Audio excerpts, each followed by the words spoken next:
الحمد لله نحمده ونستعينه ونستغفره ونؤمن به ونتوكل عليه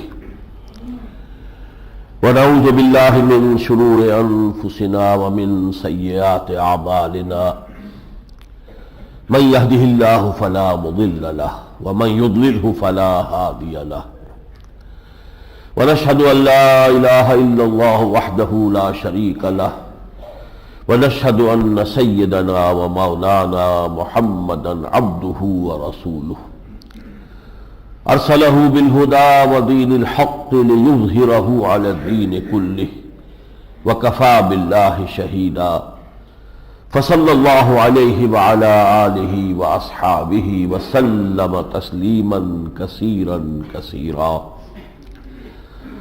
اما بعد فاعوذ باللہ من الشیطان الرجیم بسم اللہ الرحمن الرحیم الحمد للہ رب العالمین الرحمن الرحیم مالک یوم الدین ایاک نعبد و ایاک نستعین اہدنا الصراط المستقیم صراط الذین انعمت علیہم غیر المغضوب علیہم ولا الضالین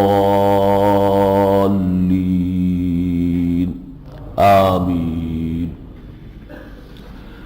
رب اشرح لی صدری ویسر لی امری واحلل عقدۃ من لسانی یفقہوا قولی اللہم ربنا الہمنا رشدنا واعذنا من شرور انفسنا اللہم ارنا الحق حقا وارزقنا اتباعہ وارنا الباطل باطلا وارزقنا اجتنابہ اللہم ربنا آنس وحشتنا فی قبورنا وارحمنا بالقرآن العظیم اللہم اجعلہ لنا اماما ونورا وہدى ورحمہ اللہم ذکرنا منہ ما نسینا وعلمنا منہ ما جہلنا وارزقنا تلاوته آناء الليل وآناء النهار واجعله لنا حجة یا رب العالمین آمین۔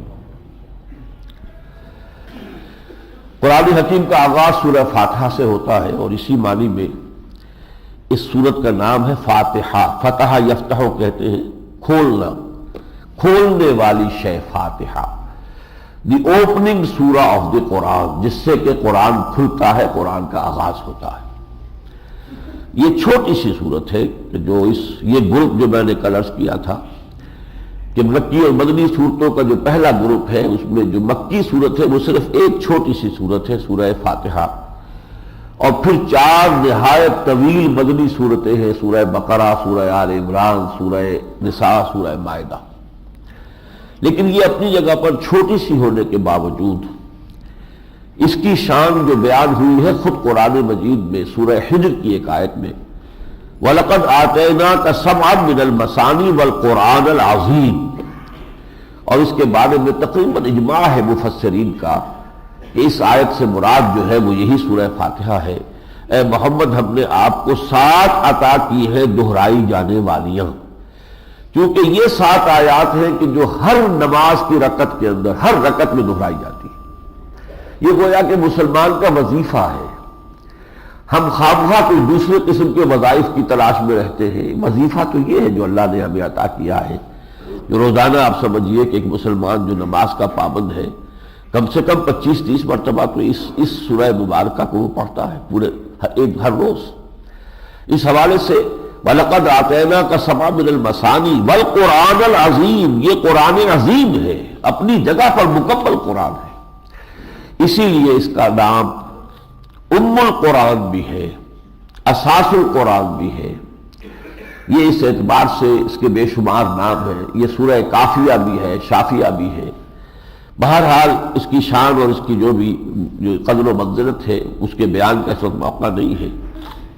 یہ سمجھ لیجئے کہ اس سورہ مبارکہ کا مقام یہ ہے کہ اگر کوئی شخص سلیم الفطرت ہو، اس کی نیچر پرورٹڈ نہ ہوئی ہو، فطرت سلیم ہو، قائم ہو، اور اللہ نے اسے عقل سلیم سے بھی نوازا ہو، فطرت سلیمہ، عقل سلیم، ان دونوں کی رہنمائی میں انسان بعض حقائق تک تو پہنچ جاتا ہے از خود، بغیر کسی ہدایت کے، بغیر کسی آسمانی ہدایت کے، بغیر کسی کی نبی کی دعوت کے، ہر سلیم الفطرت اور سلیم العقل انسان اللہ کو پہچان لیتا ہے کہ میرا خالق اور میرا مالک وہ ہے، اس کی توحید کو پہچان لیتا ہے۔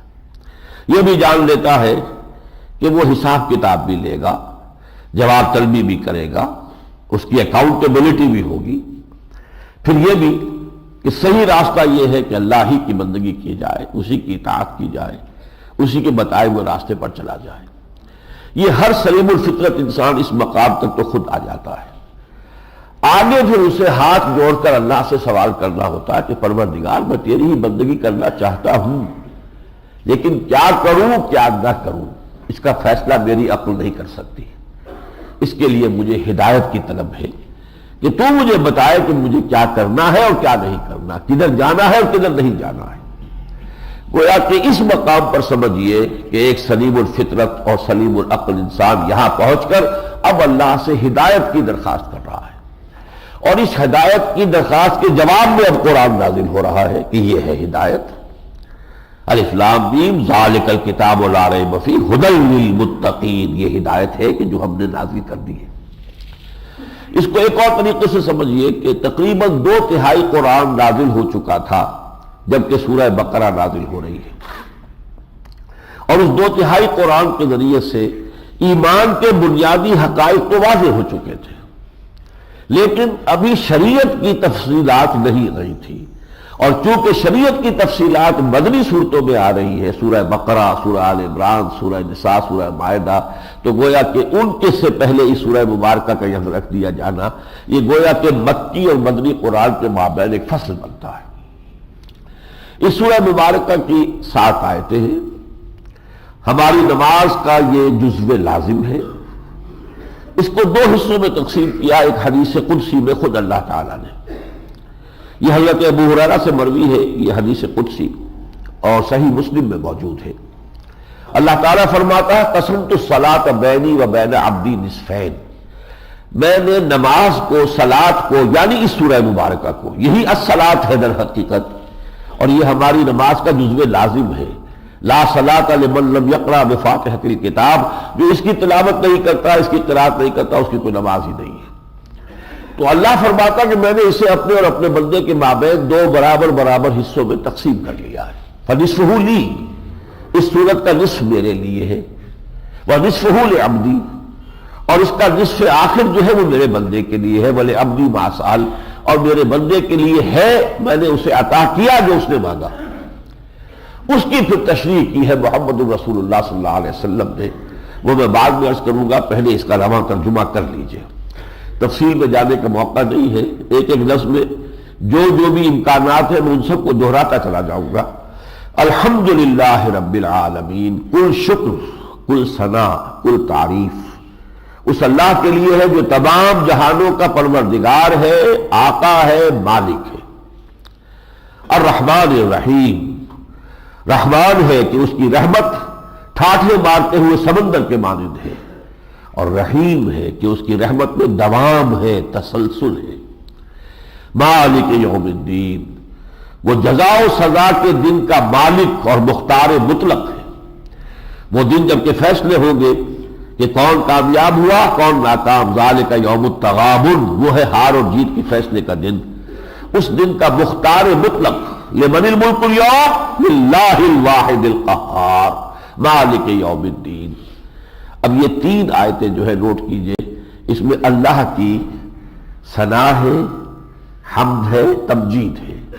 لہذا اس حدیث میں جو میں جس کا ذکر ابھی کر رہا تھا آتا ہے، حضور نے فرمایا اذا یقول العبد الحمد للہ رب العالمین، یقول اللہ تعالی، جب بندہ یہ کہتا ہے الحمدللہ رب العالمین، تو اللہ فرماتا ہے حمدنی عبدی، میرے بندے نے میری حمد کی۔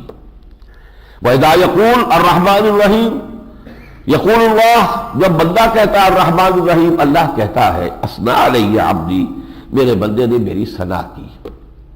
جب بندہ کہتا ہے مالک یوم الدین، اللہ فرماتا ہے مجدنی عبدی، میرے بندے نے میری تمجید، میری بزرگی کا اقرار کیا۔ یہ تینوں چیزیں اللہ کے لیے ہیں۔ اور یہ تین آیات مل کر عربی گرامر کی روح سے ایک جملہ بنتا ہے، الحمدللہ رب العالمین الرحمن الرحیم مالک یوم الدین۔ آیتیں تین ہے، جملہ ایک ہے۔ اب اگلا جملہ جو ہے اور چوتھی آیت، ایاک نعبد و ایاک نستعین، پروردگار ہم تیری ہی بندگی کرتے ہیں اور کریں گے اور تجھ ہی سے مدد چاہتے ہیں اور چاہیں گے۔ اب یہ معاہدہ ہے، جب بندہ یہ آیت پڑھتا ہے تو اللہ فرماتا ہے ھذا ما بینی و بین عبدی، یہ میرے اور میرے بندے کے مابین ہے۔ اب یہ کووننٹ ہے، یہ ایک معاہدہ ہے، یہ ایک میثاق ہے۔ بندہ اپنے پروردگار سے عہد کر رہا ہے تیری ہی بندگی کروں گا، اور اسی سے چاہتا ہے کہ تو مدد کر، اس لیے کہ تیری بندگی کرنے کا فیصلہ کر لینا آسان ہے، بالفعل بندگی کے تقاضوں کو پورا کرنا آسان نہیں ہے۔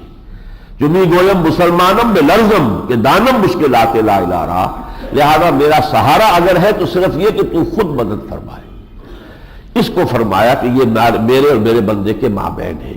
اور عجیب بات یہ ہے کہ اس آیت کو دو جملوں میں تقسیم کیا جا سکتا ہے، پہلی تین آیتیں ایک جملہ بنتی ہیں، چوتھی آیت دو جملوں پر مشتمل ہے، ایاک نعبد مکمل جملہ ہے، و ایاک نستعین پھر مکمل جملہ ہے۔ یہ واو یوں سمجھ لیجئے کہ ترازو کی وہ مٹھ ہے کہ جس کو کہ پکڑا ہوا ہے کسی انسان نے، اور یہی سے یہ سورت دو حصوں میں تقسیم ہو گئی ہے۔ ایک پلڑا جو ہے داہنی طرف ہے، اس کی تین آیتیں وہ تین ڈوریاں ہیں جس سے کہ پلڑا بندھا ہوا ہوتا ہے، اور اس کا نتیجہ کیا نکلا؟ الحمدللہ رب العالمین الرحمن الرحیم مالک یوم الدین ایاک نعبد۔ ایاک نعبد منطقی نتیجہ ہے اس کا، جب کل ثنا کل تعریف کا مستحق اللہ ہے، وہ رحمان ہے، وہ رحیم ہے، وہی ہے جزا و سزا کے دن کا مالک مطلق، تو منطقی نتیجہ کیا نکلا؟ ایاک نعبد۔ اب دوسرا حصہ جو شروع ہوا اسی ترازو کی اس ڈنڈی کا دوسرا جو حصہ ہے وہ شروع ہو رہا ایاک نستعین سے، تیری ہی مدد چاہتے ہیں، اور وہ مدد کیا ہے؟ اگلی تین آیتیں پھر ایک جملہ بنتی ہیں، اور اس میں اس کی وضاحت ہے کہ ہمیں وہ کون سی مدد چاہیے؟ اہدنا الصراط المستقیم، وہ مدد یہ ہے کہ پروردگار ہمیں ہدایت بخش سیدھے راستے کی۔ قدم قدم پر زندگی میں ایسے مقامات آ جاتے ہیں کہ انسان فیصلہ نہیں کر سکتا کہ دائیں جاؤں یا بائیں جاؤں۔ پروردگار تیری ہدایت ہوگی تو میں صحیح رخ پر جاؤں گا، ورنہ ہو سکتا ہے کہ غلط رخ پر پڑ جاؤں۔ اور پھر یہ ہوتا ہے کہ ایک قدم جو ہے غلط رخ پر پڑ گیا تو خشت اول چونی ہے بیمار کچھ کج کا سریا میرور دیوار کچھ۔ اور انسانی تمدن میں انسان کا جو نظام اجتماعی ہے اس میں تو بے شمار ایسے مسائل ہیں کہ جن کا حل واقعتاً سوائے اللہ کے کوئی اور کر ہی نہیں سکتا۔ مرد اور عورت کے درمیان حقوق اور فرائض کا کیا توازن ہو، کون کہے گا؟ مرد سوچے گا تو اپنی مصلحتوں کو دیکھے گا، عورت سوچے گی تو اپنی مصلحتوں کو دیکھے گی، لیکن یہ ہے کہ جو اللہ دونوں کا خالق اور مالک ہے وہ ہے کہ جو جانتا ہے کہ اس کی مصلحت کس میں ہے اور اس کی مصلحت کس میں ہے۔ لہذا تمدن کے جتنے بھی پیچیدہ مسائل ہیں اس میں تو لازماً انسان کو بالکل گھٹنے ٹیک کر جو ہے اللہ کے سامنے درخواست کرنی پڑتی ہے کہ تو ہی وہ سیدھا راستہ دکھا، اہدنا الصراط المستقیم۔ اب اس صراط المستقیم کی وضاحت ہے اگلی دو آیتوں میں، صراط الذین انعمت علیہم، راستہ ان کا جن پر تیرا انعام ہوا۔ اور سورہ نساء میں اس کی وضاحت آئی ہے، یہ چار گروہ ہیں، انعم اللہ علیہم من النبیین والصدیقین والشہداء والصالحین۔ ٹاپ پر ہے انبیاء کرام، پھر صدیقین اعظام، پھر شہداء کرام، پھر عام مومنین صالحین۔ اللہم ربنا اجعلنا منہم، اللہ تعالی ہمیں ان میں شامل کرے۔ تو ایک تو اہدنا الصراط المستقیم کا مثبت وضاحت آ گئی، صراط الذین انعمت علیہم، اور ایک منفی وضاحت آ گئی، غیر المغضوب علیہم ولا الضالین، جو نہ تو ان پر تیرا غضب نازل ہوا اور نہ وہ بھٹکے ہوئے۔ ضالین وہ ہے کہ جو کسی شرارت نفس کی وجہ سے نہیں، مغالطے کی وجہ سے غلط راستے پر پڑ جاتے ہیں، وہ ہے گمراہ بھٹکے ہوئے۔ اور مغضوب علیہم وہ ہے جو جان بوجھ کر حق کو پہچانتے ہوئے اسے رد کرتے ہیں، اسے ترک کرتے ہیں، اور اپنی شرارت نفس کی وجہ سے غلط راستے پر جاتے ہیں، وہ ہے کہ جن پر اللہ کا غضب ہوا، جن کی سب سے بڑی مثال تاریخ میں یہود ہے، اور جو لوگ بھٹک گئے اور وہ بھٹکوں ہوئے میں نصارہ ہیں کہ جو حضرت مسیح کی محبت میں ان کا غلو اتنا ہو گیا کہ حضرت مسیح کو انہوں نے اللہ کا بیٹا بنا لیا۔ یہ ہے بھٹکے ہوئے لوگ، اس میں شرارت نفس نہیں تھی، انہوں نے رہبانیت ایجاد کر لی، تو رہبانیت بھی کسی شرارت نفس کے تحت ایجاد نہیں ہوتی، مشقتیں تپسیائیں کرنا کوئی آسان کام تو نہیں ہے، لیکن وہ غلط راستے سے، اعتدال کے راستے سے منحرف ہو گئے۔ وہ ہے کہ جو گمراہ ہوئے، اور یہ ہے کہ جن پر اللہ کا غضب نازل ہوا۔ ان دونوں سے بھی گویا کہ تذکرہ ہو گیا کہ اللہ ہمیں بچا۔ یہ ہے سورہ مبارکہ۔ اب ہم شروع کر رہے ہیں اللہ کا نام لے کر، سورہ بقرہ۔ بسم اللہ الرحمن الرحیم۔ الف لام میم ذالک الکتاب لا ریب فیہ ھدی للمتقین۔ صدق اللہ العظیم۔ اس سورہ مبارکہ کے بارے میں بھی چند باتیں بنیادی طور پر جان لیجئے۔ قرآن مجید کی عظیم ترین صورت ہے، بھئی مانا کہ 40 رکوع پر اور 286 آیات پر مشتمل ہے۔ سائز کے اعتبار سے بھی، حجم کے اعتبار سے بھی عظیم ترین ہے۔ مانن بھی حضور نے فرمایا ہے کہ یہ قرآن مجید کا نقطہ عروج ہے۔ حضور کا فرمان ہے لِكُلِّ شَيْءٍ ذَرْوَةٌ وَذَرْوَةُ الْقُرْآنِ سورۃ البقرہ۔ ہر شے کی ایک چوٹی ہوتی ہے جسے آپ انگریزی میں کلائمیکس کہتے ہیں۔ ہر شے کی ایک شان ہوتی ہے جو اپنی انتہا کو پہنچی ہوئی شان ہے، وہ کلائمیکس ہے۔ ہر شے کا ایک کلائمیکس ہوتا ہے، اور قرآن کا کلائمیکس سورہ بقرہ ہے۔ اور اس سورت کو دوسری سورت جو اس کے بعد آ رہی ہے سورہ آل عمران، اس کے ساتھ جمع کر کے حضور نے ایک نام دیا ہے الزہراوین۔ دو نہایت تر و تازہ شاداب سورت قرآن مجید کی، الزہراوین، جو قیامت کے دن ظاہر ہوں گی بدلیوں کی شکل میں۔ اور جن اہل ایمان کو خصوصی محبت تھی ان دو صورتوں سے، حضور نے فرمایا کہ جس وقت کسی کے لیے کوئی سایہ نہیں ہوگا تو یہ صورتیں بدلیاں کی شکل اختیار کر کے ان بندوں پر سایہ کریں گی۔ الزہراوین، تو یہ دونوں جیسے قرآن کے اختتام پر ہے المعوذتین، دو صورتیں کہ جن کے ذریعے سے اللہ نے تعوذ کی تلقین ہمیں کی، قل اعوذ برب الفلق، قل اعوذ برب الناس، اور شروع میں یہ دو صورتیں آ رہے الزہراوین۔ یہ سورہ مبارکہ جو ہے دو حصوں میں منقسم ہے، اور اس اعتبار سے ایک نام میں نے اس کے لیے تجویز کیا ہے سورہ بقرہ کے لیے، یہ سورۃ الامتین ہے، دو امتوں کی صورت ہے۔ ایک امت سابقہ امت مسلمہ یعنی یہود اور بنی اسرائیل، حضرت موسیٰ کی امت جنہیں اللہ نے تورات عطا کی تھی، اور جس امت کو اللہ تورات کتاب عطا کرے، اپنی شریعت عطا کرے، وہ گویا کہ زمین پر اللہ کی نمائندہ بن جاتی ہے۔ یہ زمین پر اللہ کی نمائندگی کا منصب بنی اسرائیل کو 2000 برس تک حاصل رہا ہے۔ یہ باتیں اچھی طرح سمجھنے کی ہے۔ وہ جو غالب کا ایک شعر ہے کہ ریختہ کہ ایک تم ہی استاد نہیں ہو غالب، سنتے ہیں اگلے زمانے میں کوئی میر بھی تھا۔ تو امت مسلمہ صرف ہم نہیں ہیں، ہم سے پہلے ایک امت تھی، اور وہ بڑی عظیم امت تھی جس کے بارے میں آج ہی ہم پڑھیں گے کہ ہم نے وَأَنِّي فَضَّلْتُكُمْ عَلَى الْعَالَمِينَ، میں نے تمہیں تمام جہان والوں پر فضیلت عطا کی۔ تو بنی اسرائیل جو ہے وہ ایک بڑی امت تھی، وہ سابقہ امت مسلمہ ہے، لیکن یہ کہ اس سے خطاب ہے نصف اول میں، یا براہ راست خطاب ہے، اور یا یہ کہ اس کا روح سخن، باتیں جنرلائزڈ ہے، عمومی انداز میں ہے، لیکن روح سخن اصلاً جو ہے یہود کی طرف ہے، بنی اسرائیل کی طرف ہے۔ یہ پہلا حصہ ہے 18 رکوعوں پر مشتمل، اس کے بعد 22 رکوع ہے۔ یہ جو ذرا اس میں فرق ہو گیا ہے کہ برابر نہیں ہے تقسیم، اس کی ایک تلافی ہو جاتی ہے کہ پہلا حصہ اگرچہ رکوع 18 ہے لیکن آیات 152 ہے، دوسرے حصے میں رکوع اگرچہ 22 ہے لیکن آیات 134 ہے۔ آیات کم ہے، پہلے حصے میں زیادہ ہیں، رکوع پہلے حصے کے کم ہے، دوسرے حصے کے زیادہ ہے، تو تقریباً مساوی ہے یہ دو حصے۔ تو پہلے حصے میں روح سخن ہے یہود کی طرف، بنی اسرائیل کی طرف، سابقہ امت مسلمہ کی طرف، اور دوسرے حصے میں خطاب ہے امت مسلمہ، امت محمد صلی اللہ علیہ وسلم، اور ان دونوں کے درمیان میں آتا ہے وہ حصہ جس میں کہ یہ تحویل قبلہ کا ذکر آیا کہ اب قبلہ جو ہے وہ بیت المقدس کی طرف نہیں مکے کی طرف ہے، یروشلم کی طرف نہیں مکے کی طرف ہے، مسجد الحرام کی طرف ہے، جو علامت تھی اس بات کی کہ سابقہ امت مسلمہ معزول کر دی گئی، اس کا قبلہ ترک کر دیا گیا۔ اب یہ امت محمد صلی اللہ علیہ وسلم یہ اس مقام پر فائز کی گئی ہے، یہ نصب کی گئی ہے جس مقام پر 2000 برس تک سابقہ امت مسلمہ یعنی یہود فائز رہے تھے۔ اس اعتبار سے یہ سورہ مبارکہ جو ہے، میں نے عرض کیا کہ سورۃ الامتین، دو امتوں کی صورت ہے، اس لیے کہ جیسے قرآن مجید میں ایک مقام پر آیا ہے وَإِنْ أَرَدْتُمْ اسْتِبْدَالَ زَوْجٍ مَكَانَ زَوْجٍ، اگر کوئی شخص طے ہی کر لیتا ہے کہ اپنی ایک بیوی کو طلاق دے کر کوئی دوسری شادی وہ کر لے، اسی طرح یہاں کیا ہے کہ اللہ تعالیٰ نے ایک امت کو ترک کیا ہے اور دوسری امت کو اختیار کیا ہے، ایک کو معزول کیا ہے، دوسری کو فائز کیا ہے۔ امت سابقہ معزول کی گئی، امت محمد صلی اللہ علیہ وسلم اس مقام پر فائز کی گئی۔ اس اعتبار سے ان دو حصوں میں سے آج ہم کوشش کریں گے، اللہ تعالیٰ اس کو پورا کرانے والا ہے، کہ ہم پہلا حصہ آج مکمل کر لیں جو 18 رکوعوں پر مشتمل ہے۔ یہ جو 18 رکوع ہے اب ان کی بھی ایک سب ڈویژن ہے، اور یہ ورٹیکل سب ڈویژن ہے، 4 رکوع، پھر 10 رکوع، پھر 4 رکوع۔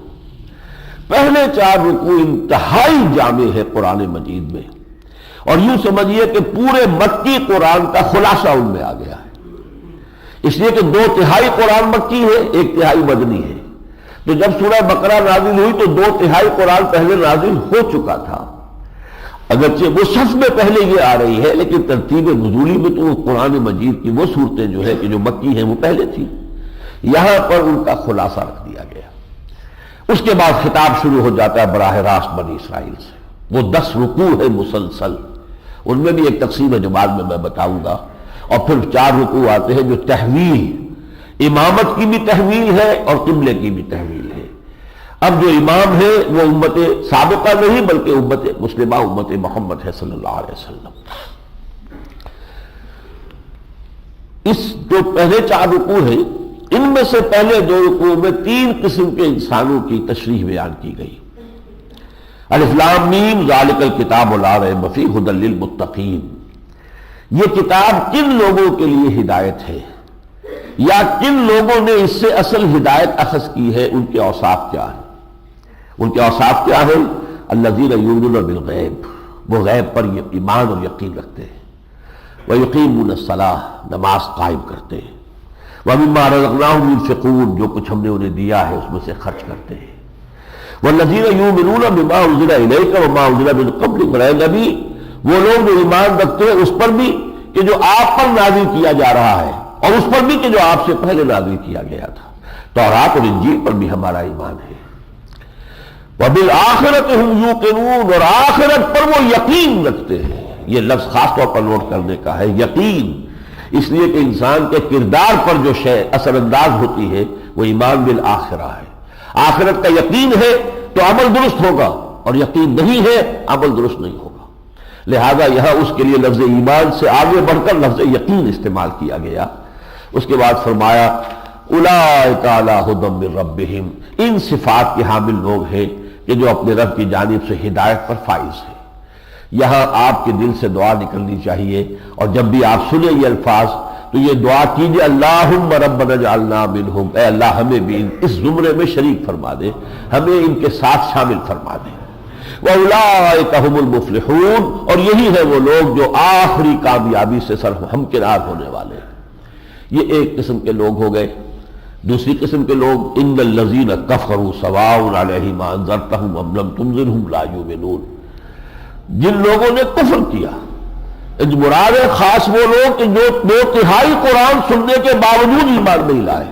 ابو جہل ہے، ابو لہب ہے، یہ جو مکے میں وہ لوگ سرداران قریش تھے جو اپنے کفر پر اڑ گئے، ضد اور تعصب، حق درمی کی وجہ سے، تکبر کی وجہ سے، جن لوگوں نے یہ روش اختیار کی ہے، سواء علیہم انذرتہم ام لم تنذرہم لا یؤمنون، اے نبی ان کے حق میں بالکل برابر ہے، خواہ آپ ان کو انذار فرمائے نہ فرمائے وہ اب ایمان لانے والے نہیں ہیں، کیونکہ ختم اللہ علی قلوبہم وعلی سمعہم وعلی ابصارہم غشاوہ، اللہ نے ان کے دلوں پر مہر کر دی ہے، ان کے کفر کی وجہ سے، ان کے تکبر کی وجہ سے، ان کے حسد کی وجہ سے، ان کی ضد کی وجہ سے اب ان کے دلوں پر مہر لگ گئی ہے، دلوں پر بھی اور ان کے کانوں پر بھی مہر لگ گئی ہے، اور ان کے آنکھوں کے آگے پردے ڈال دیے گئے ہیں۔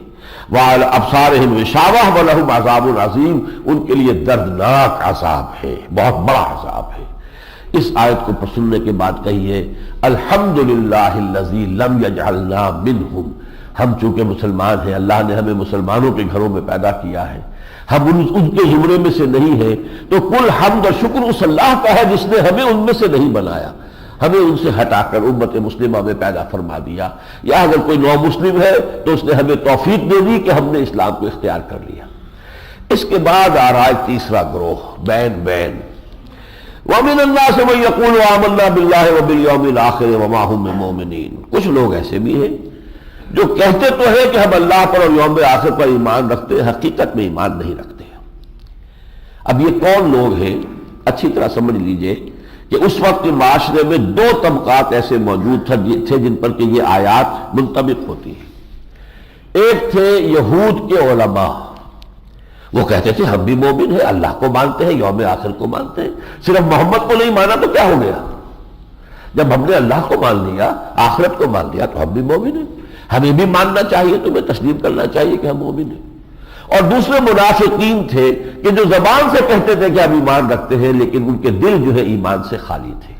یہ ان کا بیان ہو رہا ہے، اور اس کے پہلے ہی میں کہہ رہا ہوں کہ اس کو تو سنتے ہوئے پڑھتے ہوئے بار بار آپ کے دل سے یہ دعا نکلنی چاہیے، اللہم ربنا لا تجعلنا منہم، پروردگار ہمیں ان میں شامل نہ کر دیجو۔ اس لیے کہ اہل ایمان کی علامت یہی ہے کہ وہ نفاق سے ڈرتے رہتے ہیں اور نفاق سے اللہ کی پناہ طلب کرتے رہتے ہیں۔ انہیں کبھی یہ خیال نہیں ہوتا کہ ہم تو نفاق سے بری ہیں، بلکہ جہاں ایمان ہوتا ہے وہی نفاق کا اندیشہ ہوتا ہے۔ جس کے پاس دولت ہوتی ہے اسی کو چوری اور ڈاکے کا اندیشہ ہوتا ہے، جس کے پاس دولت ہے ہی نہیں اسے کسی چوری کا، دعا دیتا ہوں راہزن کو راہ کھٹکا نہ چوری کا۔ لہذا یہ کہ ہمیشہ اس نفاق سے اللہ کی پناہ طلب کرتے رہنا چاہیے۔ یخادعون اللہ والذین آمنوا وما یخدعون الا انفسهم، وہ دھوکہ دے رہے ہیں، چاہتے ہیں اللہ کو اور اہل ایمان کو دھوکہ دینا، حقیقت میں وہ اپنے آپ کو دھوکہ دے رہے ہیں۔ وما یشعرون، لیکن انہیں اس کا شعور نہیں ہے۔ فی قلوبہم مرض، ان کے دل میں مرض ہے، روگ ہے۔ وہ روگ کیا ہے؟ دنیا کی محبت۔ اچھی طرح جان دیجیے، نفاق کی بنیاد دنیا کی محبت۔ ایمان کچھ تقاضے کرتا ہے، آؤ میدان میں خرچ کرو اللہ کی راہ میں، نکلو اللہ کی راہ میں جہاد کے لیے، اور دنیا کی محبت جو ہے اس کو روکتی ہے۔ ایمان مجھے کھینچے ہے تو روکے ہے مجھے کفر، کعبہ میرے آگے ہے، کلیسا میرے پیچھے۔ یہ ہے وہ شے کہ جو انسان کو نفاق کے راستے پر لے جاتی ہے۔ فزادہم اللہ مرضا، اللہ نے ان کے مرض میں اضافہ کر دیا، اور مرض کا اضافہ جو ہے یہی دنیا کی محبت کا مرض جو ہے یہی بڑھ کر نفاق کے مرض کی صورت اختیار کرتا ہے۔ اس رکوع میں بڑی تفصیل کے ساتھ ان کی گفتگو ہوئی ہے، لیکن چونکہ آپ کو معلوم ہے کہ اس وقت ہمیں سلیکٹو معاملہ کرنا ہے، تو میں نے دو رکوعوں کے بارے میں صرف یہ عرض کر دیا کہ تین قسم کے اشخاص کا تذکرہ ہے۔ ایک کے بارے میں آپ کہیے اللہم ربنا اجعلنا منہم، دوسرے کے بارے میں اللہ کا شکر ادا کیجئے الحمدللہ الذی لم یجعلنا منہم، اور تیسرے کے بارے میں دعا کرتے رہیے ربنا لا تجعلنا منہم۔ تیسرے رکوع میں پھر قرآن مجید کا جو فلسفہ ہے اس کا خلاصہ ہے، قرآن کی دعوت کا خلاصہ ہے۔ قرآن کی دعوت کے تین امور ہیں، اللہ کو مانو، اس کی بندگی اختیار کرو، قرآن کو مانو، محمد کو مانو صلی اللہ علیہ وسلم، اور بعد سے بعد الموت کو مانو، جنت اور دوزخ کو مانو۔ یہ دعوت ایمان ہے، تمام انبیاء کی دعوت یہی رہی ہے، تمام رسولوں کی، نبیوں کی بنیادی دعوت یہی رہی ہے۔ ہاں شریعتوں میں فرق ہوا ہے، نماز کی یہ شکل ہے یا یہ شکل ہے، روزے کے یہ احکام ہے یا یہ احکام ہے، یہ شریعتوں کا فرق تو ہوا ہے، لیکن جہاں تک کہ دعوت بنیادی جو ہے اس کے نکات کیا ہے؟ اللہ کو مانو، اس کی توحید کو تسلیم کرو اور اس کی بندگی کو اختیار کرو۔ وقت کا جو بھی رسول ہے اس کو مانو اور اسے جو کتاب دی گئی ہے اس کے اوپر عمل کرو۔ اور نمبر تین، مانو کہ مرنے کے بعد جی اٹھنا ہے، حساب کتاب ہے، جزا و سزا ہے جو جنت اور دوزخ کی شکل میں ہوگی۔ تو تیسرے رکوع میں یہ دعوت آئی ہے یا ایھا الناس اعبدوا ربکم الذی خلقکم والذین من قبلکم لعلکم تتقون۔ اے لوگوں، اور یہاں نوٹ کرنے والی بات خاص طور پر یہ ہے کہ یا ایھا الناس کہا ہے، کوئی قوم نہیں، تمام نوع انسانی کے لیے، اس لیے کہ آپ پڑھیں گے آگے چل کر قرآن مجید میں کہ حضور کے بارے میں ارشاد ہوا وَمَا أَرْسَلْنَاكَ إِلَّا كَافَّةً لِلنَّاسِ بَشِيرًا وَنَذِيرًا، اے محمد ہم نے آپ کو نہیں بھیجا ہے مگر پوری نوع انسانی کے لیے بشیر و نذیر بنا کر، جبکہ آپ سے پہلے جتنے انبیاء اور رسل آئے وہ اپنی اپنی قوموں کی طرف آئے۔ وَإِلَىٰ عَادٍ أَخَاهُمْ هُودًا وَإِلَىٰ ثَمُودَ أَخَاهُمْ صَالِحًا وَإِلَىٰ مَدْيَنَ أَخَاهُمْ شُعَيْبًا، اپنی اپنی قوم کی طرف۔ رسولاً إِلَىٰ بنی اسرائیل، حضرت عیسیٰ علیہ السلام بنی اسرائیل کی طرف بھیجے گئے، پوری نوع انسانی کے لیے نہیں بھیجے گئے۔ صرف محمد الرسول اللہ ہے کہ جو پوری نوع انسانی کے لیے مبعوث ہوئے۔ تو یہاں دعوت کا آغاز ہو رہا ہے، یا ایھا الناس، اے لوگوں اپنے اس رب کی بندگی اختیار کرو جس نے تمہیں پیدا کیا اور تم سے پہلے جو لوگ ہو گزرے ان کو بھی پیدا کیا۔ اور اس کے بعد پھر قرآن مجید کے بارے میں وَإِن كُنتُمْ فِي رَيْبٍ مِّمَّا نَزَّلْنَا عَلَىٰ عَبْدِنَا فَأْتُوا بِسُورَةٍ مِّن مِّثْلِهِ، اگر کوئی شک تمہیں ہے فی الواقع کہ یہ قرآن جو ہم نے اپنے بندے پر نازل کیا ہے یہ ہمارا نہیں بلکہ اس کا اپنا گھڑا ہوا کلام ہے، تو تم بھی محنت کرو، شاعر ہے، خطیب ہے، تمہارے ہاں بڑے بڑے ادیب ہیں، اس جیسی کوئی ایک صورت بنا کر لے آؤ۔ اور اگر تم نہیں کر سکتے وَإِن لَّمْ تَفْعَلُوا وَلَن تَفْعَلُوا، یہ کہ جو زور ہے، اور اگر تم ایسا نہ کر سکو ہرگز نہیں کر سکو گے، اس سے بڑا چیلنج کا انداز نہیں ہو سکتا۔ اگر تم نہ کر سکو ہرگز نہیں کر سکو گے، فَاتَّقُوا النَّارَ الَّتِي وَقُودُهَا النَّاسُ وَالْحِجَارَةُ، تو ڈرو اس آگ سے جو کہ کفار کے لیے تیار کر دی گئی ہے، جس کا ایندھن ہوں گے انسان بھی اور پتھر بھی۔ تو یہ جو دو نکات ہیں، اس کے بعد جنت اور دوزخ کا تذکرہ، یہ اس رکوع کے اندر جو بنیادی دعوت ہے قرآن کی، جس کی بڑی تفصیل ہے مکی صورتوں کے اندر، توحید اور اس کے مضامین اور اس کی تفصیلات، آخرت اور جنت اور دوزخ کے احوال اور ان کے حالات، اسی طریقے سے انبیاء اور رسل کے حالات، یہ بڑی تفصیل سے مکی صورتوں میں آ چکے ہیں۔ یہاں خلاصہ آ گیا۔ اس رکوع کے آخر میں ایک بات آئی ہے کہ جو تمہید ہے چوتھے رکوع کے مضامین کی، هُوَ الَّذِي خَلَقَ لَكُم مَّا فِي الْأَرْضِ جَمِيعًا، اے انسانوں تمہارے لیے اللہ نے پیدا کیا ہے جو کچھ کے زمین میں ہے۔ یہ گویا کہ تمہید ہے انسان کی خلافت کا جو مرتبہ اور مقام اسے عطا کیا گیا ہے، کہ تخلیق ہی جو ہوئی ہے اس کائنات کی، یہ تمہارے لیے ہوئی ہے۔ گویا کہ تخلیق کائنات کا مقصود انسان، اور انسانوں میں مقصود اعظم محمد الرسول اللہ صلی اللہ علیہ وسلم، مقصود تخلیق کائنات، یہ کلائمیکس ہے انسان اللہ کی کریشن کا کلائمیکس، اور اس میں پھر چوٹی کی شخصیت محمد الرسول اللہ صلی اللہ علیہ وسلم۔ اب چوتھے رکوع میں اس خلافت کا جو ہے معاملہ تفصیل سے بیان ہوا۔ سب سے پہلے تو یہ کہ اللہ تعالیٰ نے فرشتوں سے ذکر کیا کہ ہم زمین میں خلیفہ بنانے والے ہیں۔ انہوں نے، اب اسے ہم اعتراض نہیں کہہ سکتے، استفہاماً سمجھنے کے لیے انہوں نے کہا کہ کیا ایسی شخصیت کی جو وہاں فساد مچائے گی، خونریزی کرے گی؟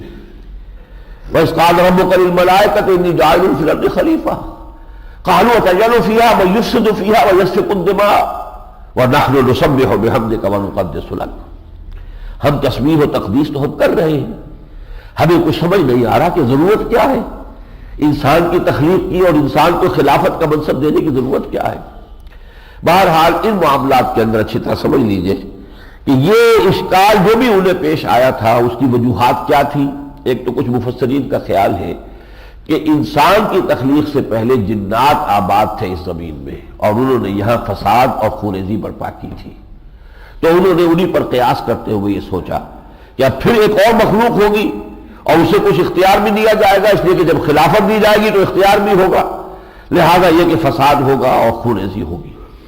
اور دوسری بات وہی جو میں نے ابھی عرض کی کہ خلیفہ تو وہی ہوتا ہے کہ جسے کچھ نہ کچھ اختیارات بھی ملتے ہیں، اس لیے فرشتے اپنے اوپر قیاس کر رہے تھے ہمارے پاس کوئی اختیار نہیں ہے، جو حکم ملتا ہے ہم بجا لاتے ہیں، لیکن جہاں اختیار ہوگا تو وہاں جہاں خیر کو اختیار کرنے کا امکان ہوگا وہاں شر کے اختیار کرنے کا بھی امکان ہو جائے گا، لہذا ان کا یہ اشکال جو تھا وہ اس بنیاد پر تھا، واللہ عالم۔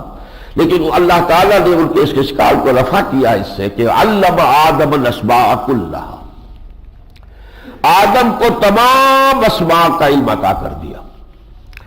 یہ اسماء کے علم سے مراد اس کائنات کے جملہ جتنی بھی یہاں پر حقیقتیں ہیں ان سب کا علم، جتنی اشیاء ہیں ان کا علم، اس لیے کہ ہر شے کا علم جو ہے اس کے کسی نام کے واسطے سے ہوتا ہے۔ انسان جو چیز جان لیتا ہے اس کے لیے کوئی نہ کوئی لفظ تجویز کرتا ہے۔ یہ گویا کہ آدم میں اللہ تعالیٰ نے جو صلاحیت ودیت کر دی تھی اس کائنات کے پوشیدہ رازوں کو منکشف کرنے، ان کو دریافت کرنے اور ان کو ایکسپلائٹ کرنے کی، ظاہر بات ہے کہ بجلی، یہ گیس، یہ جو ایٹمک پاور، یہ جو آگ انسان نے ایجاد کی، یہ ساری چیزیں کیا ہیں؟ یہ سب فطرت کے اندر مضمر چیزیں تھیں جن کو کہ انسان نے تلاش کیا، ایجاد کیا، ان کا انکشاف ہوا، پھر ان کو ایکسپلائٹ کیا، استعمال کیا۔ یہ علم جو ہے کہ جو آج بڑھ کر اس مقام تک آ گیا ہے کہ کہنے والا صحیح کہہ گیا ہے علامہ اقبال کہ عروج آدم خاکی سے انجم سہمے جاتے ہیں کہ یہ ٹوٹا ہوا تارا مہ کامل نہ بن جائے، چاند پر قدم دھر چکا ہے، نہ معلوم کہاں تک پہنچے گا۔ ٹیکنالوجی جو ہے آسمان سے باتیں کر رہی ہے، اس میں کوئی شک نہیں ہے۔ جو ایکسپلوژن ہوا ہے اس وقت اس معاملے کے اندر ٹیکنالوجی کے میدان میں، وہ تو ہمارے تصور سے ماورا ہے، ہمیں تو اس کا پورا تصور بھی حاصل نہیں ہے، ہمارے ہاں کے سائنسدانوں کو اس کا تصور حاصل نہیں ہے۔ جس سطح پر کہ آج امریکہ کے اندر یہ ٹیکنالوجی کے اندر نئی چیزیں ایجاد ہو رہی، اس تیزی سے ہو رہی ہے کہ بڑی جلدی ہی ایک شے جو ہے معلوم ہوتا ہے، کل تو یہ ایجاد ہوئی تھی اور آج معلوم ہوتا ہے کہ یہ تو obsolete ہو گئی ہے، اب تو اس سے آگے قدم جا چکا ہے۔ یہ سب کچھ جو ہے اس دریافت کا جو ایپریٹس ہے وہ اللہ نے انسان میں رکھ دیا۔ ان السمع والبصر والفؤاد کل اولئک کان عنہ مسئولا، اسی سے اکتساب کرتا ہوا انسان قدم بقدم بڑھتا ہوا کہاں سے کہاں پہنچ گیا۔ تو ایک اور بات واضح ہو گئی کہ خلافت عرضی کی بنیاد علم ہے، اس لیے کہ جب اس پر اشکال ہوا کہ یہ خلافت آدم کو دی جا رہی ہے، اس کی جو اللہ کی طرف سے وضاحت ہوئی وہ یہ تھی کہ ہم نے اسے علم بھی دیا ہے۔ یہ علم جو ہے در حقیقت اسے مستحق خلافت بنا رہا ہے۔ اس کے بعد آپ کو معلوم ہے کہ پھر وہ آدم و ابلیس کا قصہ آئے گا کہ جس میں اللہ تعالیٰ نے حکم دیا تمام فرشتوں کو کہ آدم کو سجدہ کرو، سب نے سجدہ کیا، ابلیس نے انکار کیا۔ اس کی وضاحت سورہ کہف میں ہے۔ وہ جن تھا لیکن اپنے علم کی وجہ سے، اپنے زہد اور تقویٰ کی وجہ سے ملائکہ میں شامل تھا۔ ویسے بھی جنات اور ملائکہ میں بڑا قرب ہے، ملائکہ کی تخلیق نور سے ہوئی ہے اور جنات کی نار سے ہوئی ہے۔ نور اور نار یہ بہت ایک دوسرے کے قریب ہیں۔ عربی زبان میں مادے کے اعتبار سے بھی یہ مادہ ایک ہی ہے، بیچ میں حرف علت آ گیا ہے، نور اور نار، واو اور الف حرف علت ہے، حقیقت میں مادہ ایک ہی ہے۔ تو اس ناری تخلیق جو ہے مخلوق، اس کو جو قرب حاصل ہے ملائکہ سے، ان میں سے یہ تھا عزازیل کہ جو بہت متقی اور بہت ہی عبادت گزار اور بہت عالم تھا، ملائکہ کے صف میں شامل تھا، اس نے انکار کیا۔ اس میں تکبر پیدا ہوا، حسد پیدا ہوا، اور روح سخون تمہید بن رہی ہے یہ بنی اسرائیل کے لیے۔ آج تم بھی اسی حسد کی آگ میں جل رہے ہو جو محمد الرسول اللہ کو تسلیم کرنے کے لیے تیار نہیں ہو۔ یہ گویا کہ ان کے لیے ایک آئینہ پہلے سے تیار کر کے دکھایا جا رہا ہے کہ جیسے اس ابلیس نے انکار کیا تھا اسی طریقے سے آج تم انکار کر رہے ہو۔ ابلیس نے آدم کے سامنے جھکنے سے انکار کیا تھا، تم محمد صلی اللہ علیہ وسلم کو اللہ کا رسول ماننے سے منکر ہو۔ بہرحال اس میں اس کا ذکر جیسا کہ میں نے عرض کیا، ویسے تو 6 صورتوں میں مکی صورتوں میں یہ واقعہ بیان ہو چکا ہے۔ سورہ اعراف، سورہ حجر، سورہ بنی اسرائیل، سورہ کہف، سورہ طٰہٰ، سورہ صاد، 6 صورتوں میں، لیکن یہاں اس کو مزید واضح کر کے اور خلافت کے تصور کے ساتھ اس کو جوڑ کر بیان کیا گیا۔ اور اس میں جو اہم ترین آیت ہے وہ کیا ہے کہ جب اللہ تعالیٰ نے حضرت آدم علیہ السلام کو اب زمین کا چارج دینے کا حکم دے دیا، جاؤ اب سنبھالو تمہارے جو جس کے لیے تمہیں خلیفہ بنایا گیا ہے، تو جو چارٹر دیا گیا ہے وہ چارٹر یہ تھا، اما یاتینکم منی ھدی فمن تبع ھدایا فلا خوف علیہم ولا ھم یحزنون۔ دیکھو جب اور جیسے جیسے میری جانب سے کوئی ہدایت تم تک پہنچتی رہے، اے آدم اور بنی آدم، آدم کے ذریعے سے گویا کہ بنی آدم کو خطاب کیا جا رہا ہے، جب اور جیسے جیسے ہدایت آئے، جو کوئی میری ہدایت کی پیروی کرے گا، اسے اختیار کرے گا، اس کے لیے نہ کوئی خوف ہوگا نہ حزن ہوگا۔ والذین کفروا وکذبوا بآیاتنا اولئک اصحاب النار ہم فیہا خالدون، اور جو ہماری آیات کی تکذیب کریں گے اور اس کا انکار کریں گے وہ جہنمی ہوں گے اور اس میں ہمیشہ ہمیشہ رہیں گے۔ یہ چوتھا رکوع اس اعتبار سے بھی بہت اہم ہے کہ اس کے شروع اور آخر میں علم کی دو اقسام کا ذکر ہو گیا جو میں نے کل بھی تذکرہ کیا تھا۔ ایک ایکوائرڈ نالج ہے، وہ علم الاسماء کی ایکسفولیشن ہے، اسی کی گویا کہ شرح ہو رہی ہے، علم آدم الاسماء کلہا، اسی کی یہ تفصیل ہے جو سارے سائنٹیفک علوم اور ٹیکنالوجی کی شکل میں دنیا کے سامنے آ رہی ہے۔ اور دوسرا ریویلڈ نالج ہے، وہ وحی کے ذریعے سے آنے والی ہدایت۔ تو شروع میں ذکر اس کا ہے علم آدم الاسماء کلہا کا، اور آخر میں فَإِمَّا يَأْتِيَنَّكُم مِّنِّي هُدًى فَمَن تَبِعَ هُدَايَ فَلَا خَوْفٌ عَلَيْهِمْ وَلَا هُمْ يَحْزَنُونَ وَالَّذِينَ كَفَرُوا وَكَذَّبُوا بِآيَاتِنَا أُولَٰئِكَ أَصْحَابُ النَّارِ هُمْ فِيهَا خَالِدُونَ۔ پہلی آیت پر ہمیں کہنا چاہیے اللہم ربنا اجعلنا منہم فمن تبع ہدایا فلا خوف علیہم ولا هم يحزنون اللہم ربنا اجعلنا منہم، اور یہ دوسری آیت والذین کفروا وکذبوا بآیاتنا اولئک اصحاب النار هم فیہا خالدون اللہم ربنا لا تجعلنا منہم۔ یہ چار رکوع تمہیدی جو تھے وہ ختم ہوئے۔ اب جو 10 رکوع ہے کہ جن میں خطاب ہے یا بنی اسرائیل، براہ راست خطاب، لیکن ان میں بھی ایک تقسیم پہلے سے سمجھ لیجئے، ایک رکوع علیحدہ اور 9 رکوع بعد میں۔ پہلے رکوع میں دعوت دی گئی ہے بنی اسرائیل کو حضور پر ایمان لانے کی، بڑی پرجوش پرزور مدلل، جس میں دلیل بھی ہے اپیل بھی ہے، ایمان لاؤ اور اس کا انکار نہ کرو۔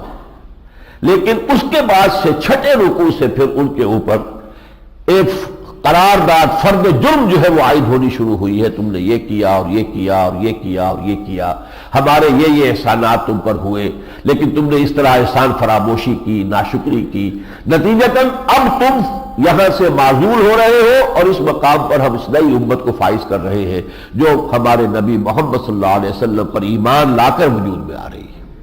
تو پہلا رکوع ہے دعوت کا، اور پھر 9 رکوع ہے ملامت کے، وہ ان کے اوپر فرد جرم جو عائد کی گئی جس کے نتیجے میں وہ معزول کیے گئے اور امت محمد کا نصب ہوا۔ یہ پہلا رکوع اس اعتبار سے بہت اہم ہے، اس کا میں پورا ترجمہ کر دینا چاہتا ہوں کہ ہمیں یہ انداز اختیار کرنا چاہیے آج بھی جو مسلمان بھٹکے ہوئے ہیں، بھولے ہوئے ہیں، راستہ ان کے سامنے نہیں ہے، کچھ یقین کی جو گہرائی ہے اس سے بے بہرا ہے، انہیں دعوت دینی ہے دین کی طرف۔ تو یہی انداز کہ جو یہاں پر ہمیں ان 7 آیات میں ملتا ہے، جیسے سورہ فاتحہ کی 7 آیات ہے، یہ اس خطاب میں بنی اسرائیل کی فاتحہ ہے جو 7 آیات پر مشتمل ہے، یہ اس کا افتتاحی حصہ ہے جو دعوت پر مشتمل ہے، موعظت پر مشتمل ہے۔ یا بنی اسرائیل اذکروا نعمتی التی انعمت علیکم واوفوا بعہدی اوف بعہدکم وایای فارہبون۔ اے یعقوب کی اولاد بنی اسرائیل، یاد کرو میرے اس انعام کو جو میں نے تم پر کیا تھا، اور میرے عہد کو تم پورا کرو تو میں تمہارے عہد کو پورا کروں گا۔ اس کی وضاحت آئے گی سورہ اعراف میں جا کر۔ حضرت موسیٰ علیہ السلام نے اپنی امت کے لیے دعا کی تھی، پروردگار وَاکْتُبْ لَنَا فِی ہَذِهِ الدُّنْیَا حَسَنَةً، ہمارے لیے دنیا میں بھی آخرت میں بھی اچھائی کا فیصلہ کر دے میری امت کے لیے۔ اللہ تعالیٰ نے وہاں جواب دیا کہ دیکھو میری ایک رحمت تو عام ہے، ان رحمتی وسعت کل شیء، ہر شے کے ساتھ شامل اور موجود ہے، لیکن ایک میری رحمت خصوصی ہے، رحمت خاصہ ہے، یہ میں نے ریزرو کر دی ہے ان لوگوں کے لیے جو میرے رسول نبی امی پر ایمان لائیں گے۔ تو اگر وہ لوگ جن کو وہ پائیں گے اپنے ہاں تورات اور انجیل میں، جن کی نشانیاں اور پیشن گوئیاں موجود ہوں گی، تو جو لوگ ان پر ایمان لائیں گے فالذین آمنوا بہ وعزروہ ونصروہ واتبعوا النور الذی انزل معہ فاولئک هم المفلحون، اس رحمت خصوصی کے حقدار صرف وہ ہوں گے جو ان پر ایمان لائیں گے، ان کی تعظیم کریں گے، ان کی مدد کریں گے اور ان کے ساتھ نازل کیے جانے والے نور کا اتباع کریں گے۔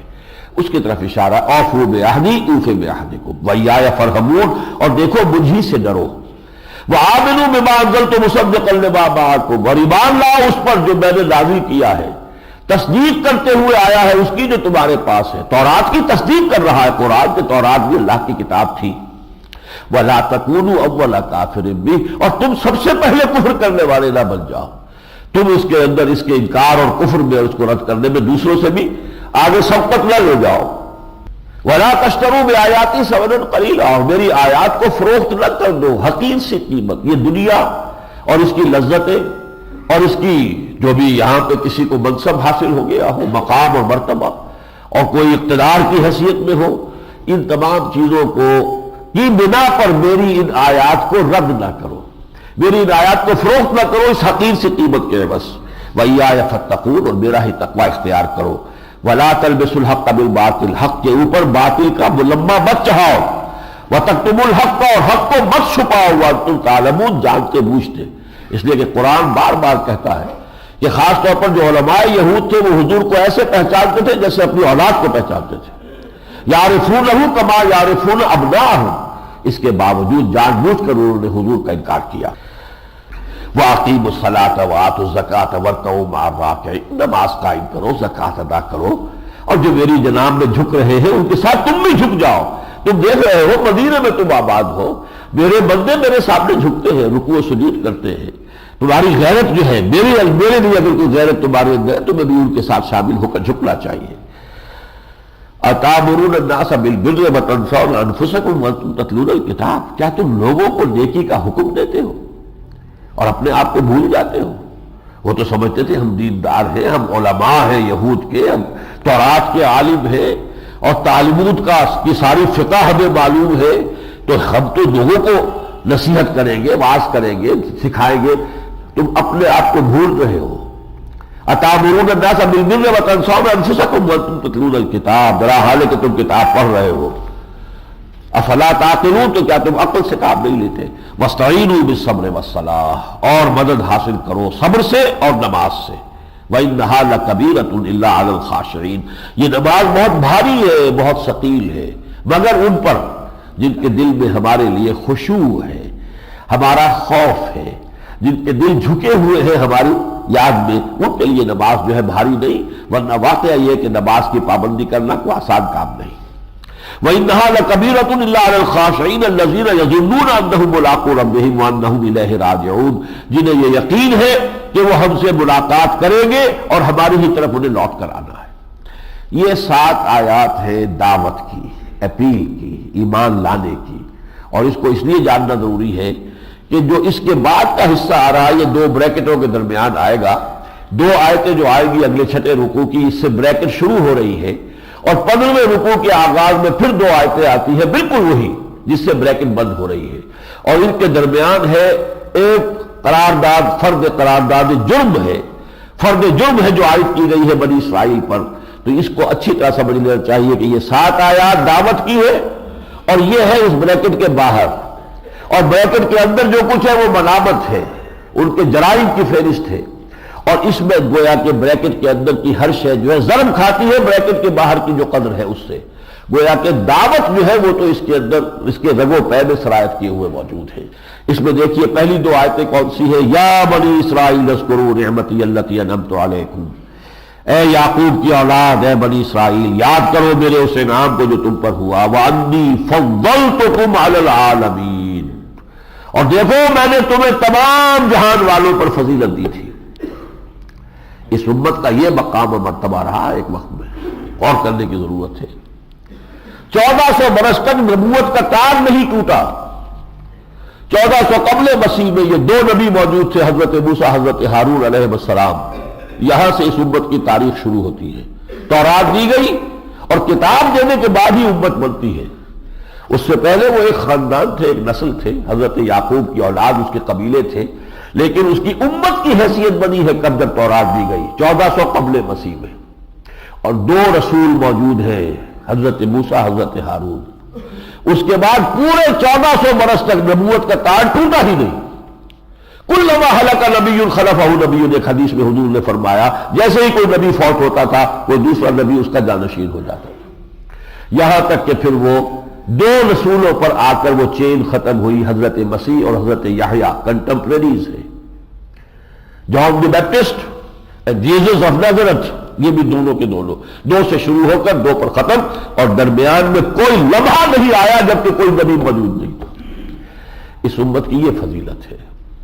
لیکن کنٹراسٹ آئے گا، یہ 7واں رکوع ختم ہوگا، اس میں چھٹے اور ساتویں رکوع میں ان کے واقعات کچھ بیان ہوئے تاریخ کے، تم نے یہ کیا اور یہ کیا، ہمارے انعامات یہ ہوئے، ہمارا احسان یہ ہوا، تم نے اس طرح ناشکری کی، تمہیں اگر بھوک لگی تو ہم نے من و سلوہ اتارا، تم پر اگر سورج کی تمازن بچانے کے لیے ہم نے ظللنا علیکم الغمام، تمہارے اوپر بدلی جو ہے اس کا سایہ کر دیا، جیسے جیسے تمہارا قافلہ چل رہا تھا وہ بادلوں کا جو ہے وہ بھی سایہ ساتھ ساتھ تمہارے چل رہا تھا، تمہاری ہر ضرورت پوری کی، تمہیں پیاس لگی تو ایک چٹان سے 12 چشمے ہم نے نکال دیے تاکہ 12 قبیلے تمہارے ہیں، ہر قبیلے کا علم کل اناس مشربہم، علیحدہ علیحدہ گھاٹ بن جائے، آپس میں جھگڑے نہ پانی کے اوپر، 12 چشمے ایک چٹان سے حضرت موسیٰ علیہ السلام کے عصا کی ایک ضرب سے ہم نے نکال دیے، ہم نے یہ کچھ تمہارے لیے کیا، لیکن تمہارا طرز عمل کیا رہا وہ وہاں پر بیان کیا گیا، تفصیل میں جانے کا موقع نہیں ہے۔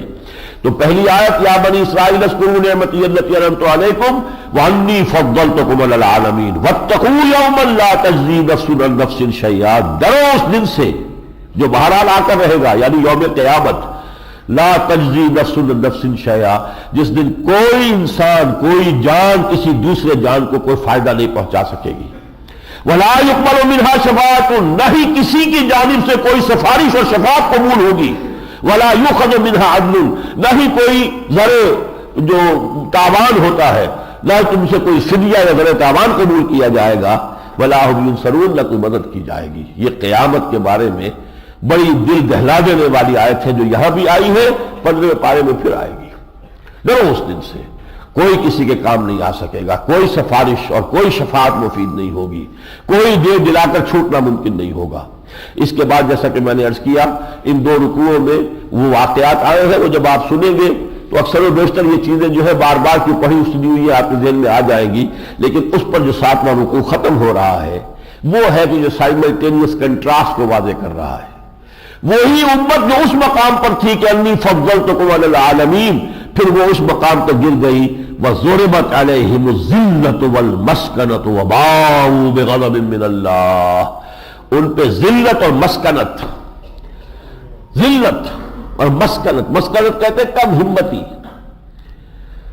جس طرح نیورستھینیا کا مریض ہوتا ہے، نظر آتا ہے کہ صحت مند ہے لیکن اس کے اعصاب جواب دے چکے ہیں، یہ ہے مسکنت۔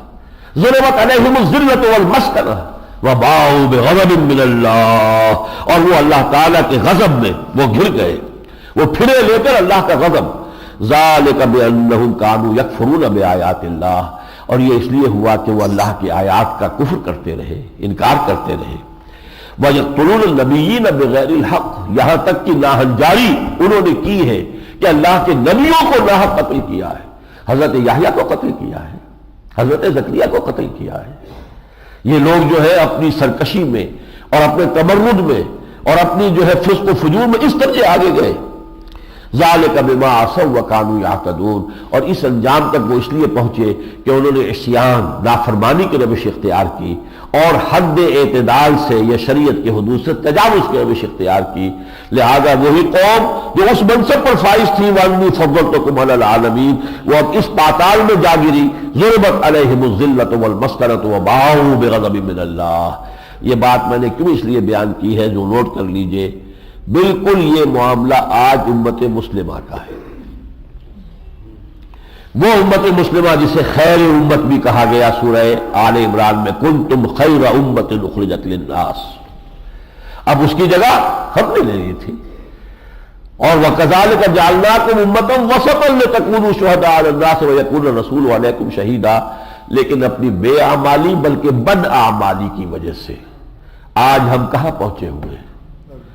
دنیا میں ہر 5واں انسان کلمہ گو ہے، 1/5 of total world population consists of Muslims۔ کتنا بڑا ایریا ہے زمین کا جو ہمارے قدموں تلے ہے، کتنے ریسورسز ہیں کہ جن کے خزانے اللہ نے ہمارے قدموں تلے رکھے ہوئے ہیں، آئل کے ریزرو سب سے بڑے وہ ہیں کہ جو مسلمان ممالک کے اندر ہے، ہر طرح کی معدنیات ہے، تمام ہمارے ہاں زرعی پیداوار اجناس سب میں، لیکن عزت نام کی شے نہیں رہی کہ عزت نام کا جس کا گئی تیمور کے گھر سے۔ دنیا کے معاملات ہیں تو کوئی کسی مسلمان ملک کی اس میں کوئی سے ہے ہی نہیں، کوئی نہ مسلمان ملک کسی G7 میں ہے، نہ G9 میں ہے، نہ G15 میں ہے، نہ 3 میں نہ 13 میں، کوئی ہم سے کوئی رائے لیتا ہی نہیں. انٹرنیشنل معاملات میں کسٹمی پرست کے بھیا کیستی آپ بھی ذرا کوئی رائے دے دیجئے، کوئی نہیں پوچھتا. ہمارے مسائل ان کے قبضے میں ہے، پورا تیل اس وقت ان کے تسلط میں ہے، ان کے قبضے میں ہے. ہماری پالیسی وہاں سے بن کر آتی ہے، ہمیں ڈکٹیشن وہاں سے ملتی ہے. یہ ذلت اور مسکنت کیوں ہو گئی؟ اس مقام سے ہم یہاں کیوں گرا دیے گئے؟ حدیث نبوی ہے حضرت عبداللہ ابن عمرو بن العاص رضی اللہ تعالی عنہما سے، لَيَأْتِيَنَّ عَلَىٰ أُمَّتِي مَا أَتَىٰ عَلَىٰ بَنِي إِسْرَائِيلَ حَسْبَ النَّعْلِ بِالنَّعْلِ، میری امت پر بھی وہ تمام کیفیات وارد ہو کر رہے گی جو بنی اسرائیل پر وارد ہوئی تھی، بالکل ایسے جیسے ایک جوڑے کی دو جوتیاں ایک دوسرے سے مشابہ ہوتی ہیں. جوتیوں کا جوڑا زمین پر رکھا ہے تو کچھ نہ کچھ فرق نظر آئے گا، پنجے کے رخ کے فرق کے حساب سے جوتے کی ساخت میں بھی فرق نظر آئے گا. تلوے جوڑ دیجئے تو سر منہ فرق نہیں، بال برابر فرق نہیں. اسی طریقے سے وہ خیر امت آج اس حالت کو ضربت علیہم الذلۃ والمسکنہ، جو کچھ ہو رہا ہے کشمیر میں کون نہیں جانتا، لیکن 10 کروڑ نہیں 14 کروڑ لوگوں کی قوم کے پاس یہ طاقت نہیں ہے کہ بھارت کی آنکھوں میں آنکھیں ڈال کر کہے کہ انف از انف، اسٹاپ اٹ، ورنہ جنگ کے لیے تیار ہو جاؤ. ہے ہمت کہنے کی؟ نہیں. اس کا نام ذلت ہے. کہتے ہم ہیں کہ یہ تو ہماری لائف لائن ہے، لیکن ہم اس کو چیلنج نہیں کر سکتے، بلکہ کہتے ہیں ہمارا تو کوئی دخل ہی نہیں ہے، ہماری کوئی مدد بھی نہیں ہے، ہم تو کچھ بھی نہیں کر رہے. یہ حال ہمارا. اور ادھر 20 کروڑ اربوں کے سینے کے اوپر وہ ڈل رہا ہے، مونگ ڈل رہا ہے اسرائیل. صرف 30-35 لاکھ اسرائیلی ہے، کل دنیا میں 13 ملین 14 ملین 1.5 کروڑ سے زیادہ ان کی آبادی نہیں ہے، اور 20 کروڑ کی عرب قوم ہے جس کا جو حال ہوا ہے، جس طرح سر جھکائے ہوئے ہیں، جس طرح وہ ایک دوسرے سے بغل گیر ہو رہے ہیں. پہلے ایک کمرے میں بیٹھنے کو تیار نہیں ہوتے تھے، ایک میز پر بیٹھنے کو تیار نہیں ہوتے تھے. اب جو ہے ہر دوسرے سے جو ہے باغی لے جانے کی فکر میں ہے کہ اس کو تسلیم کریں اور اس کے ساتھ معاملات درست کریں. اب تو وہ چارٹر بھی بدل دیا گیا ہے، PLO کا چارٹر ترمیم ہو گیا. اب اسرائیل کو ختم کرنا اس کے مقاصد میں ہے ہی نہیں، گویا کہ وہ اپنے موقف سے ہٹتے ہٹتے یہاں تک آ گئے. یہ ساری اس شے کا نام ہے ذلت. ضربت علیہم الذلۃ والمسکنۃ وباءوا بغضب من اللہ. جو کچھ ہو رہا ہے، جو اقبال نے کہا تھا کہ ہو گیا مانند آب ارزاں مسلمان کا لہو. اس پوری صدی میں مسلمانوں کا خون جس طریقے سے مانند آب ارزاں ہو کر بہتا رہا ہے. ہوتا اگر اس وقت کوئی اقبال ہوتا، کوئی شبلی ہوتا، کوئی مسلمانوں کے دلوں کو گرمانے والی بات آئی ہوتی. اب تو معلوم ہوتا ہے کہ وہ قلب حساس وہ بھی ہمارے پاس موجود نہیں رہا. بہرحال اللہ تعالیٰ اس صورتحال کو بدلنے کے لیے ہمیں خود اپنے آپ کو بدلنے کی توفیق عطا فرمائے. ان اللہ لا یغیر ما بقوم حتی یغیروا ما بانفسہم. اقول قولی ھذا واستغفر اللہ لی ولکم ولسائر المسلمین والمسلمات.